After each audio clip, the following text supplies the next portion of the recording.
The courtroom was filled with the usual hushed murmurs of lawyers discussing their cases, the faint rustling of papers, and the occasional tapping of shoes against the polished floor. I sat at my designated table, my lawyer beside me, calmly waiting for the proceedings to begin. Today was supposed to be simple, the finalization of my divorce from Amanda, my ex-wife. We had been separated for over a year, and all that was left was for the judge to sign off on the agreement. No surprises, no complications. Or so I thought. When the door at the back of the courtroom swung open, heads turned, and I felt a strange shift in the atmosphere. Amanda walked in, holding her head high, her face painted with the confident smirk I had grown so familiar with over the years. But it wasn't her expression that caught everyone's attention. It was the very noticeable baby bump beneath her designer dress. She was at least 6, maybe 7 months pregnant. I blinked in disbelief, my mind racing. The math didn't add up. I hadn't been with Amanda in well over a year, so there was absolutely no chance that the baby was mine. Yet there she was, flaunting her pregnancy as if it were some kind of power move. I didn't react, didn't give her the satisfaction of seeing even a flicker of emotion cross my face. But I knew her too well. She had come here today with a plan. Amanda took her seat across from me, glancing my way with that smug look, as if she had just pulled off a masterstroke. My lawyer leaned toward me and whispered, "Did you know about this?" I shook my head. Not a clue. Before I could dwell on it further, the judge entered the courtroom, and the bailiff called the session to order. The usual formalities passed in a blur. I barely registered the judge confirming our names and the reason for the hearing. I was too busy waiting for whatever stunt Amanda was about to pull.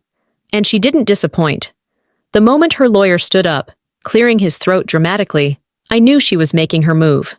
"Your Honor," he began, adjusting his tie, "before we proceed with the division of assets, my client would like to bring an important matter to the court's attention."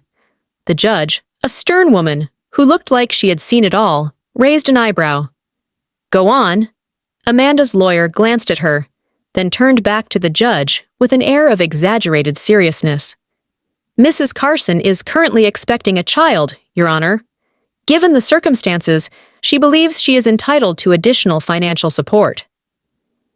A silence fell over the courtroom. I felt my lawyer shift beside me, but I didn't react.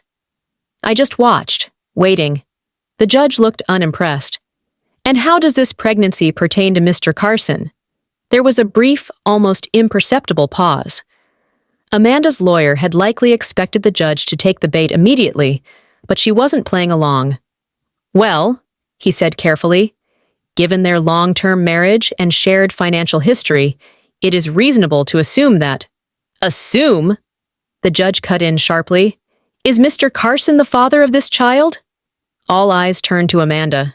She shifted uncomfortably in her seat, her confidence faltering for the first time since she walked in.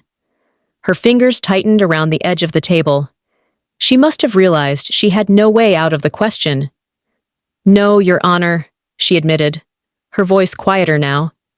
I heard a stifled chuckle from someone in the courtroom. My lawyer exhaled slowly, as if resisting the urge to laugh himself. The judge didn't even blink. "Then I fail to see how this is relevant to today's proceedings." Amanda's lawyer scrambled to recover. "Given their previous marriage and the standard of living she was accustomed to, my client believes she is entitled to additional compensation." "Compensation for what?" The judge interrupted, her patience clearly wearing thin. "Support for another man's child? This is a divorce hearing, not a child support case." I watched as Amanda's face turned a shade of red I had never seen before. She had walked into this courtroom expecting to manipulate the system, expecting sympathy, maybe even pity. But instead, she was being shut down in front of everyone. "Your Honor," my lawyer spoke up for the first time, his tone measured but firm. "My client and Mrs. Carson have already agreed upon the terms of their divorce. There is no legal precedent for adjusting the settlement based on a pregnancy that has nothing to do with my client." The judge nodded. "I agree. The terms remain as originally drafted." She gave Amanda a sharp look. Is there anything else? Amanda opened her mouth as if to argue, but then closed it again, realizing she had no ground to stand on. Very well, the judge said, already moving on. The divorce is finalized as per the agreement. Court is adjourned. The gavel struck, and just like that, it was over. No extra money, no last-minute changes. Amanda had lost. As I gathered my things, I caught her staring at me, her eyes filled with a mix of anger and embarrassment. She had played her last card, and it had backfired spectacularly. I didn't say a word to her as I walked past.